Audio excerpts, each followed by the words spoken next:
selamat datang di Story Kauri. Ini adalah channel kedua artikel YouTube. Jangan lupa subscribe ya guys, dan tekan notifikasinya. Kisah pemuda kaya, anak bos besar, pemilik 73 perusahaan, yang menjadi cleaning service. Episode 250. Kauri yang diantar ayahnya ke bandara, kini telah bersiap akan naik pesawat. Setelah menunggu beberapa menit, Kauri dan temannya, tepat jam 7 malam itu, akhirnya pun berangkat. Sebelum itu Kenshin telah mendapat kabar tentang Kauri yang datang ke sini. Dikarenakan dirinya yang sedang dirawat, Kenshin itu bicara pada orang yang menjaganya, agar nanti menjemput Kauri dan temannya, yang saat ini dalam perjalanan.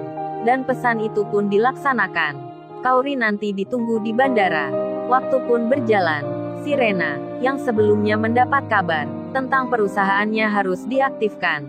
Si Rena pun sedari kini, ia menelpon teman-temannya untuk mengajaknya bekerja lagi. Dan malam itu, ia banyak bicara, banyak pula menjelaskan, termasuk orang tuanya sendiri, yang ingin mengetahui tentang apa yang terjadi. Hingga si Rena ditanya oleh ayahnya sendiri, "Loh Rena, kenapa kok bisa mendadak gini? Emangnya siapa yang menyuruh kamu? Kok kamu bisa percaya kayak gini? Apa kamu menyadari, gak mudah membangun perusahaan dengan cepat? Apalagi semua peralatan kantor kamu belum siap, dan juga butuh biaya yang amat besar." Si Rena pun menjawab, "Itu Pak, ini dari ayahnya Kenshin, yang barusan menelpon. Katanya semua sudah direncanakan. Rena pun udah bilang tadi." Tapi beliau menjawab, "Udah mengerti semua masalahnya. Bahkan ya kita nggak diperkenankan mengeluarkan biaya." Mamanya pun lantas berkata, "Tapi ini semua apa nggak ada tujuannya? Apa ini entar nggak dianggap hutang? Masa bapak itu membantu kamu tanpa ada imbal hasil?" Si Rena pun menjawab lagi, "Ini mah katanya entar ada proyek besar. Putranya itu sekarang ada di London. Lagi ada meeting di sana.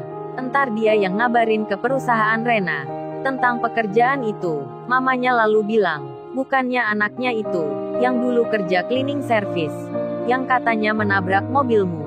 Si Rena menyahut, "Iya benar Ma." Mamanya bertanya lagi, "Apa dia sudah menikah Rena?" Si Rena menjawab, "Kayaknya belum Ma." Mamanya pun berkata lagi, "Kalau menurut perasaan Mama, jangan-jangan dia itu nanti." Mamanya tiba-tiba berhenti bicara, lalu bertanya tentang hal lain.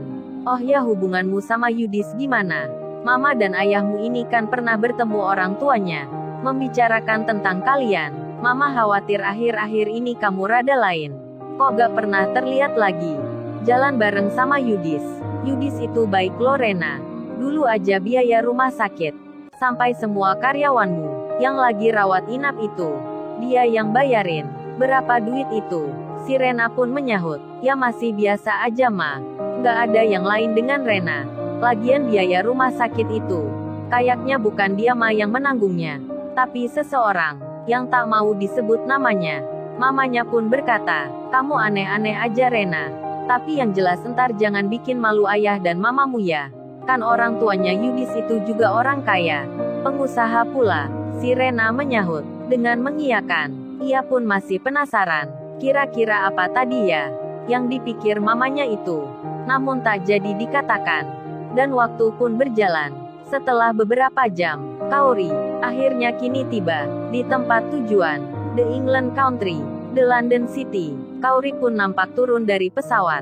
Begitu pula dengan temannya. Tak berselang lama, bertemulah Kauri dengan orang yang menjemputnya. Mereka pun saling menyapa, saling bertanya, dan akhirnya Kauri diantarkan untuk menuju ke tempatnya Kenshin. Saat di perjalanan itu, hatinya begitu deg-degan, karena sudah beberapa hari ia tak pernah bertemu Kenshin secara langsung. Semenjak ada kesalahpahaman yang menyulut rasa saling cemburu, apalagi kemarin dirinya bermimpi suatu hal yang tak baik tentang Kenshin. Jadinya karena semua itu, Kauri tak sabar hati ingin cepat berjumpa. Kemudian di perjalanan itu, dilihatnya nampak bunga-bunga yang sedang berguguran. Rupanya saat ini lagi musim ketiga di London. Melihat hal yang demikian, Lala temannya sampai bicara, "Indah nih ya Kauri, makanya kota ini Terkenal romantisnya ya, sampai banyak dijadikan tempat syuting film. Waduh, enak banget nih, yang punya kekasih di sini. Pasti bahagia sekali. Lala menyinggung Kaori. Kaori pun merasa. Kemudian ia bicara, bisa aja Lula, emangnya hanya kota ini yang romantis? Kan masih banyak lagi. Dan mereka pun membicarakan tentang hal-hal lainnya. Tak berselang lama, sampailah Kaori berada di depan rumah sakit. Kemudian masuklah mereka, dan yang ditunggu pun tiba. Kaori dan Kenshin akhirnya bertemu juga. Tersenyumlah keduanya ketika melihat Kaori. Kenshin itu sampai senangnya, ia pun hendak duduk di tempat baringnya. Namun Kaori langsung menghampiri, kemudian bicara, "Sai, jangan gitu. Kamu tetap berbaring di situ aja." Namun Kenshin berkeinginan untuk duduk. Kemudian ia berkata, "Apa kamu udah makan, Kaori? Habis ini kamu istirahat aja ya. Kan kamu dari perjalanan jauh." Kenshin lalu memberi tanda pada pegawai yang baru menjemput Kaori itu. Pegawai yang dimaksud itu pun mengerti. Kemudian ia pun bicara, "Oh ya Mbak Kaori, untuk hotelnya sudah kami pesankan. Letaknya tak jauh dari sini. Nanti Mbak Kaori dan temannya ini bisa langsung istirahat." Kaori pun menjawab, "Iya Pak, terima kasih. Tapi saya masih ingin di sini." Lalu Kenshin bilang, "Kamu istirahat aja dulu Kaori. Kasihan Mbak Lala ini pasti capek. Hotelnya nggak jauh kok dari sini." Si Lala pun bicara, "Saya nggak capek kok Tuan Muda." Kenshin menyahut, "Kaori, tolong nih bilangin ke teman kamu. Jangan panggil sebutan itu. Panggil namaku aja Mbak." Kaori pun melihat Lala. Sembari ia bilang, "Lah dengerin tuh. Jangan panggil kayak gitu." Lalu ia melanjutkan, "Tunggu bentar ya La. Habis gini kita ke hotel. Lalu cari makan yang enak." Saat itu perawat datang dengan membawa bubur makanan. Mendatangi Kenshin kemudian bilang dengan bahasa Inggris. Perawat itu bicara, yang artinya, "Ini tuan makanan buburnya. Silahkan dihabiskan sebelum minum obatnya." Kenshin pun menjawabnya dengan bahasa Inggris pula. Kemudian perawatnya meninggalkan tempat tersebut. Kaori pun mengambilnya dari meja. Dipegangnya bubur di piring itu. Lantas ia pun bilang, "Aku bantu suapin gak apa ya?" Sambil dirinya tersenyum-senyum. Kaori terlalu senangnya bertemu dengan Kenshin, sampai ia menjadi lupa, atau memang disengaja, hingga pegawai yang menunggui Kenshin di situ jadi terkejut dibuatnya. Begitu pula dengan Lala temannya, yang tak menyangka Kaori akan bicara seperti ini. Dan Kenshin pun menjawabnya, "Apa kamu bilang mau menyuapin siapa ya maksudnya?"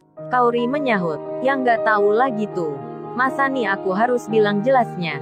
Kenshin pun berkata, "Nah terus buburnya kok masih kamu pegang? Sini aku tak makan sendiri. Ada banyak orang lo di sini." Kaori pun tersadar. Ia pun memberikan piring yang ia pegang, sembari berucap, "Beneran nih, kamu bisa makan sendiri." Kenshin pun menjawabnya dengan senyum ke Kaori. Lalu, bagaimana kisah selanjutnya? Subscribe channel ini untuk episode berikutnya. Terima kasih. Jangan lupa ya guys, untuk kelanjutan ceritanya ada di channel Story Kaori. Jangan lupa subscribe ya guys, dan tekan notifikasinya